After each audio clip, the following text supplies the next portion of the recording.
Hey everybody, today I am going to be reviewing Anima. This was directed by Paul Thomas Anderson, and this is a short film, a musical short film that accompanies Thom Yorke's new album, also called Anima.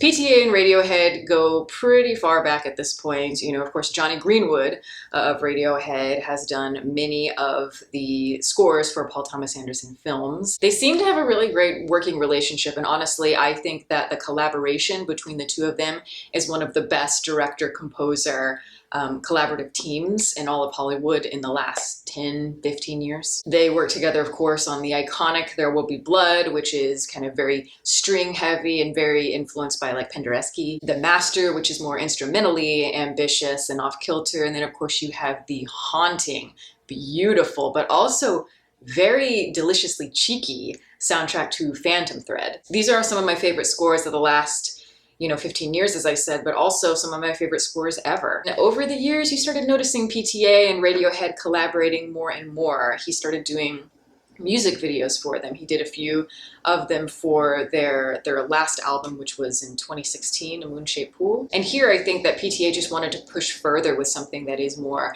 ambitious, more grandiose and complex in tone. And what we have here is Anima, this time, of course, a collaboration between Thom Yorke and Paul Thomas Anderson. And for me, watching it, it was very surprising in some ways, and then in other ways it wasn't surprising at all. It feels like something that Thom Yorke has maybe been working towards little by little in terms of how he visually interprets his music. And that's really fulfilling to see for me as a big fan, but also I think it carries a lot of the same thematic elements that we have known from a lot of his songs over the years. The film begins on a train, and in the first few seconds, I admit, I was kind of like, okay, yeah, it's Thom Yorke on a train in some sort of dystopian world, monochromatic world. He's going to work or whatever, and this is everybody's go-to image, a la OK Computer, or even something from Tomorrow's Modern Boxes, which was Thom Yorke's last solo album. You do have all of these people, this society of zombies that are trapped on this train, trapped in cubicles, and it's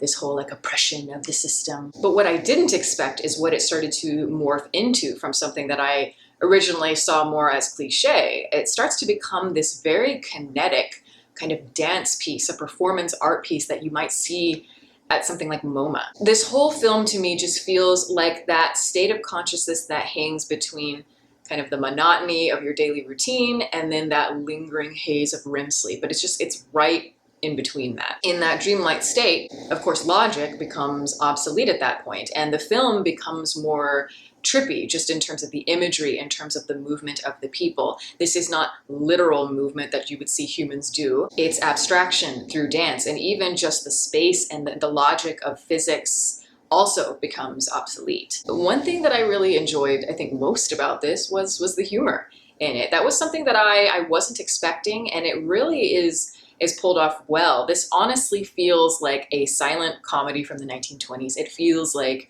a Buster Keaton short film or even a Charlie Chaplin film. I would say especially Buster Keaton, just in the eccentricity of his movement and just the physicality. And Yorke, of course, is he's a very interesting kind of person, quite polarizing.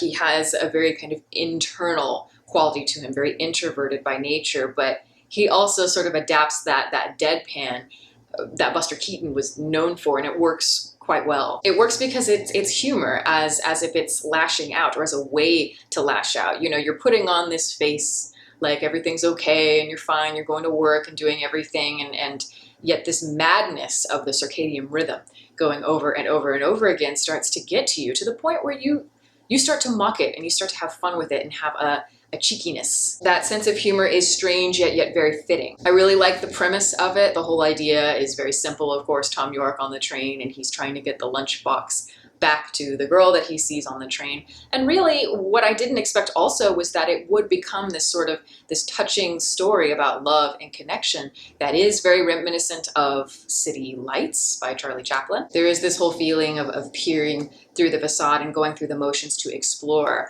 those gray areas, the fluidity between the concrete. And it is becoming more and more psychedelic. And I think that PTA, he's the kind of director where less is more. I think that he can do something very effective without using a lot of tricks. He is not a CGI kind of guy. He likes the boldness of the image and the composition of the image to sort of speak for itself. That simplicity to me is more effective naturally. And it also just creates a timeless quality, and honestly, everything that PTA does just looks beautiful. And I honestly think that PTA and Radiohead, just their collaborations and the collaborations he's done with Thom Yorke, are really fitting in a strange way. And that's usually how it is, two kind of unlikely pairs coming together.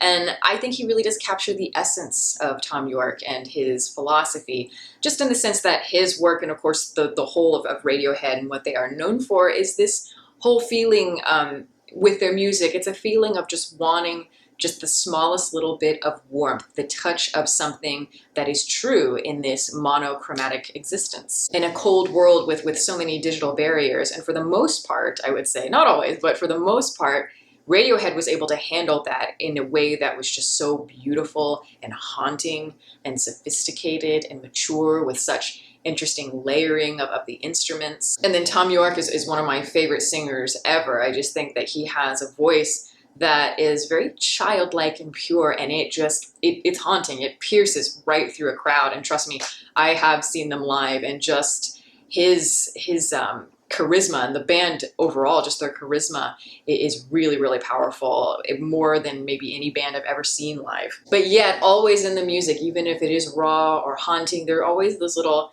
digital touches, those digital flourishes that kind of always keep us rooted in the modern times and keep it from becoming completely personal. And that's part of the point. They just capture a feeling, and Thom Yorke captures a feeling even with this music. Just this idea that connection on the outside, on the external world, is becoming more and more difficult, and internalizing that isolation and that pain is causing us all to unravel psychologically. And Thom, as a performer, even just like visually, the way that he carries himself and the way he moves, he has always had something very eccentric about him, very quirky, and that is quite appealing. There is an androgyny to him in a lot of ways, but it is not overt. He loves to dance, and honestly, I think that he is a great dancer. He may not be aesthetically pleasing in the way that you might be used to. He's not like he's some great professional dancer or anything, but just the way that he allows his body to be carried by the music, it is so powerful. It is so compelling, because you can tell he feels it from the very depths of his soul. It's so innate and so organic, and it is part of his aura. And I think he really does have an understanding of body movement more than most people might think. And trust me, I used to dance. I've seen a lot of incredible dancers work, and even though Thom Yorke may not be trained or anything, oftentimes I find that he dances more with his heart than a lot of professional dancers. And I really like that even just with this silent comedy and with the dance in this, he's really getting a chance to utilize a lot of that emotion and that expression in a way that I think maybe he always wishes he could. It's like he is reaching his full potential. The choreography and everything just suits him very, very well. And even just the name Anima, the term Anima or animus, of course, is the idea of like a male wanting to get in touch with the more feminine aspects of himself internally, and then animus, of course, is vice versa. It's the female wanting to get in touch with more masculine aspects of herself. That is, again, more getting in touch with the in-between and the gray area, and I found myself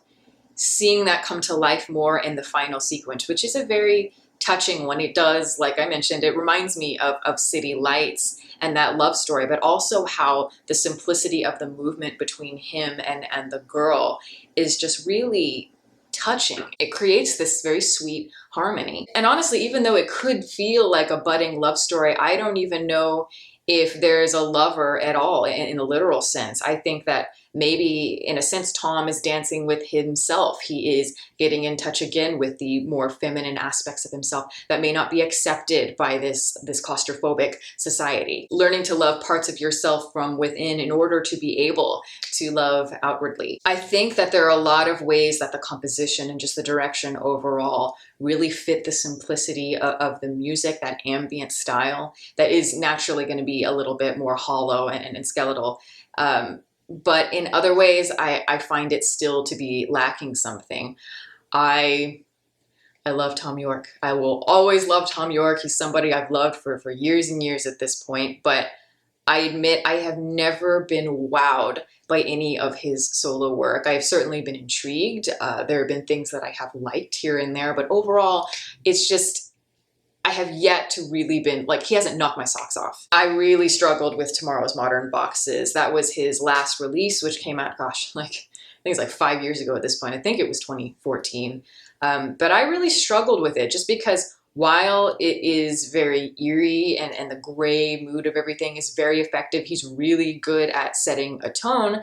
The songs themselves are so simple, and I don't mind simplicity. I think simplicity can be a very powerful thing, but so simplistic in the sense that it was half-baked and the songs didn't go anywhere. There wasn't much color or movement to allow it to pop and go in any sort of direction to break up the monotony. But I will say for Anima, I think that this is far greater than his last project. It is certainly more cohesive. There's just more thought put into it, and there were parts of it I found quite riveting, yet there is still a part of me that is underwhelmed, even again, if the point of it is to be understated. I know that the skeletal quality of it and everything is part of the intent, the subtlety, but I do think that you don't want to become like a victim of the symbol of being mundane and routine. Becoming the literal embodiment of that banality is not, that's kind of where you lose the point of what you're doing. And since this film is a visual interpretation of the music in so many ways, I kind of wish that the music itself were more complex and more rich, because then PTA would have more to go off of. And even in the lyrics, there are some,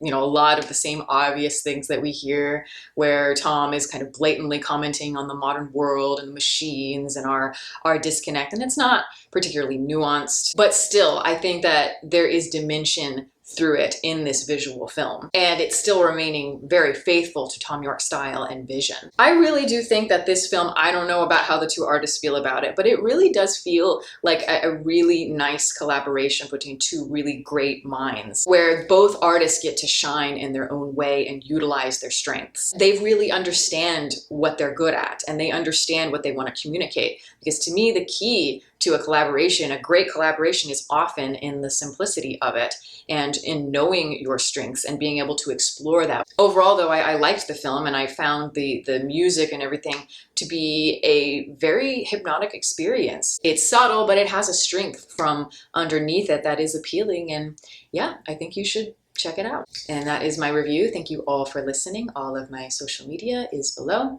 You can watch more videos here, and you can subscribe if you'd like. Catch you next time.